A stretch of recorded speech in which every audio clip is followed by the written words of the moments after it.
Good day, I'm Stephen McHugh and this is your JIS news for Thursday, July 27. Government is to review Jamaica's foreign affairs and foreign trade policy to strategically align them to the country's growth and development targets. Prime Minister Andrew Holness made the disclosure to members of Jamaica's diplomatic community in London during a meeting at the High Commission in the United Kingdom on Wednesday. The Prime Minister was en route to Singapore for an official working visit. He told the Jamaican foreign officers that the country's foreign policy must support the economic and social developments of the country. Adding to that, he stressed that government must go out into the global market of countries and build strategic relationships that complement activities in the country. Tourism Minister Edmund Bartlett says the sector is looking to surpass its projected earnings of approximately $2.8 billion by year end. Earnings as at June is $1.8 billion, which represents an 8% increase compared to the same period last year. Minister Bartlett, who was addressing Day 3 of the Jamaica 55 Diaspora Conference, said that with the increased earnings, focus must now turn to retaining more of that foreign exchange in the country. When we earn $3 billion in Jamaica, and at current retention level of 30%, we will be having $1 billion retained in the economy. But our projection is $5 billion by 2021. And our projection is to lift through the linkages the retention level from 30% to 40%. Do the math, and you will realize that if we get now 5 billion arrivals, we'll be retaining $2 billion in our economy. To achieve this, he called for greater investment focus on agriculture, gastronomy, and manufacturing. So what we have to do is to build the capacity of our people to produce those things that are required, and consequently, the dollar stays here. 2,300 young persons are to be employed during the summer by the island's local authorities. Local Government Minister Desmond McKenzie says the young people will be employed for 2 weeks commencing mid-August. Each division will be required to recommend 10 young persons, and we are hoping that they will look at persons going to school who will need assistance to go back to school.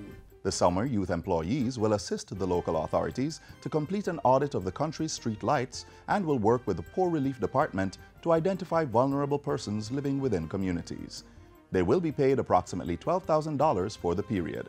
Minister McKenzie says the selection process will be operated in a transparent and accountable manner. In other news, the local government minister says the disposal of solid waste by commercial entities is to be reviewed. He says it is hoped that the business community will be better engaged on the matter, pointing out that this review is part of a slew of programs to transform the operations of the National Solid Waste Management Authority.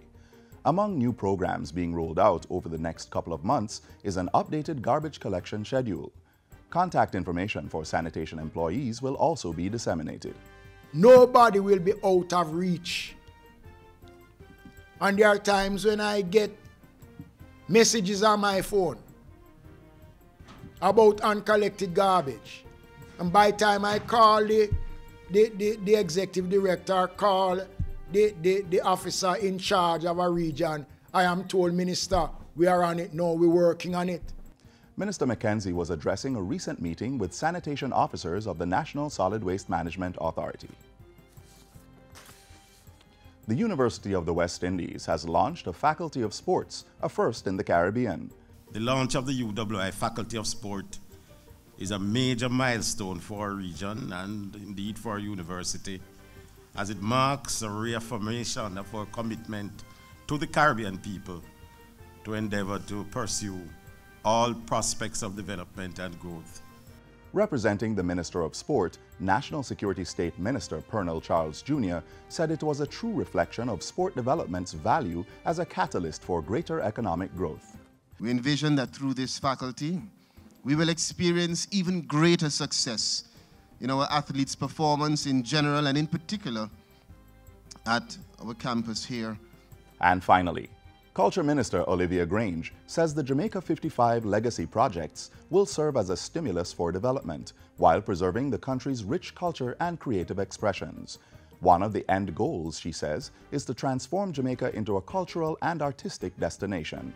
They will provide economic opportunities for more than 600,000 youth who are between the ages of 15 and 24, and the hundreds of micro, small, and medium-sized enterprises, many of which are creative businesses. The objective is to deepen the spirit of patriotism and nationalism of all Jamaicans. Minister Grange was unveiling the projects to Jamaicans living overseas as she addressed the 2017 Diaspora Conference on Wednesday. She revealed that approximately $362 million was needed to complete the legacy projects over the next 3 to 5 years. They include major sport infrastructure projects, as well as entertainment and culture, national monuments, special publications, and gender infrastructure initiatives. And that's it for JIS News Today. I'm Stephen McHugh. Thanks for watching.